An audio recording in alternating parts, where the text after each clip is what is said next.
今日同大家分享麗瑤村公屋4到5人單位裝修設計，單位實用面積380尺，原木風格設計，間咗2房，客廳空間通透，全部做滿護牆板，光線明亮。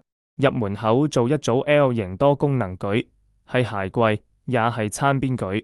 之後牆面就做護牆板搭配燈帶，連埋隱形門一體。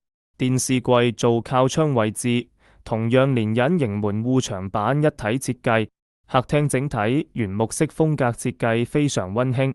主人房係電視牆嗰邊，房間內做4尺地台床，連梳妝台加大衣櫃，儲物空間多。次睡房空間較細，地台床就做3尺，連埋到頂衣櫃。靠窗位置仲有書桌、學習空間。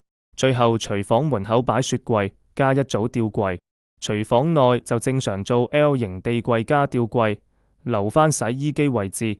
廁所就做 PD 門，加7字形洗手櫃同埋智能鏡櫃最實用。大家有需要裝修歡迎 PM 我免費報價啦。